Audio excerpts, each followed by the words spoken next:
বন্ধুগণ বের হয়ে পড়েছি পঞ্চগড়ের উদ্দেশ্যে। সাথে আছে আঙ্কেল, ভাবি, আন্টি, মকসেদ ভাই পিছনে এই যে চলে আসছে। ট্রেন আমাদের চলে আসছে, টবগিতে আমাদের সিট। এখন আমরা ট্রেনে উঠে পড়বো যার যার মতে। আজকে আপনাদেরকে পঞ্চগড়ের বিশেষ বিশেষ কিছু জায়গা দেখাবো, সাথে থাকবেন। বাজে 9:10, আমাদের ট্রেন ছাড়ার সময় 9:20। তো আমরা ট্রেনে উঠে পড়লাম। ট্রেনে উঠেই আমরা বসে পড়লাম যার যার সিটে। প্রথমে ছিলাম আমি, আমার পেছনে ছিল আঙ্কেল, ওই পাশে ছিল ভাবি এবং আন্টি, তার পেছনে ছিল ভাই। আমাদের 5টি সিট এক জায়গাতে হয়নি, যার কারণে আমরা আলাদা আলাদাই বসছিলাম। অবশ্য পরে এক্সচেঞ্জ করে ভাবি, আন্টি এবং আঙ্কেলকে একটা সিটে দিয়েছিলাম, ভাই আর আমি আলাদা আলাদাই বসছিলাম।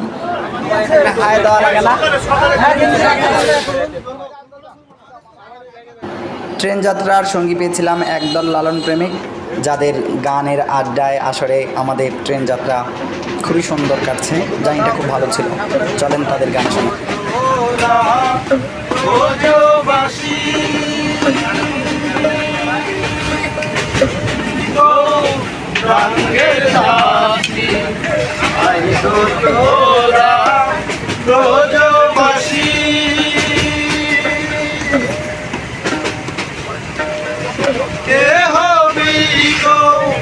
রঙের চাষি মাখবি যদি চাও মনে তুলসী, মাখবি যদি চাও মনে তুলসী, মন মনে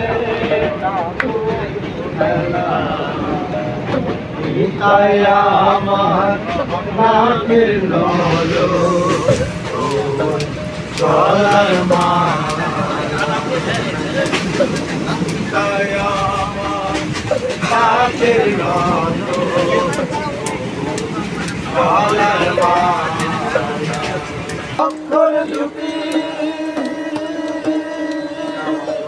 করে রাখবো সীতা পাটি, লালন বলে কৃষ্ণ কাটি, লালন বলে কৃষ্ণ কাটি, লালন বলে কৃষ্ণ কাটি, লালন বলে, লালন বলে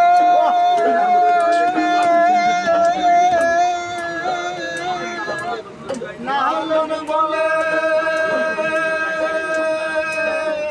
লালন বলে, লালন বলে কৃষ্ণ কাটি, লালন বলে কৃষ্ণ কাটি, ব্রজবাসীর কণ্ঠ মালা নিতাই আমার নাকের নলো। ট্রেনে এটাই আমার প্রথম লং জার্নি। ভাবছিলাম বোরিং লাগবে, কিন্তু এরকম একটা লালন প্রেমিকদের পেয়ে তাদের গানের আড্ডা আসরে বুঝতে পারিনি, ভালো লাগছিল। তাদের গানগুলো মোটামুটি ভালো ছিল। আড্ডাতে চলে গেছিলাম। এরপর আব্দুলপুর জংশনে কিছুক্ষণ বিরতি দেয়, সেখানে আমরা নেমে নাস্তা করলাম। তারপর আবারও আমাদের যাত্রা শুরু হলো। তবে এই ভিডিওটি আজকে এই পর্যন্তই, বাকি অংশ দেখাবো পরের ভিডিওতে। সে পর্যন্ত সাথে থাকবেন। ধন্যবাদ।